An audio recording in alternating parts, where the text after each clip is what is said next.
this is a familiar script in the US. An unarmed black man is fatally shot, then demonstrations and riots follow, and calls to reappraise race relations in the US. We've seen this many times before. Indeed, only last week, Jeannie, an unarmed young black male was fatally shot by a Los Angeles police officer. That, of course, received much less attention internationally than this particular shooting.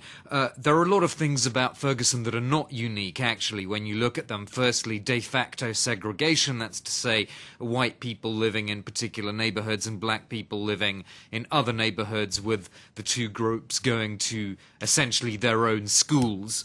And nor is it unique that a predominantly white police force polices a mostly black area or neighborhood. What does seem to have changed, though, in the last few years, and I want to emphasize this because a lot of commentators are drawing attention to this, is the militarization of the police, of police forces around the country, which has come, it seems, mostly as a result of the Pentagon's transfer of surplus military equipment to police forces. And this is why people like Tef Poe, who we just had features there in our report, he says the police force looks essentially like an army on the streets of Ferguson.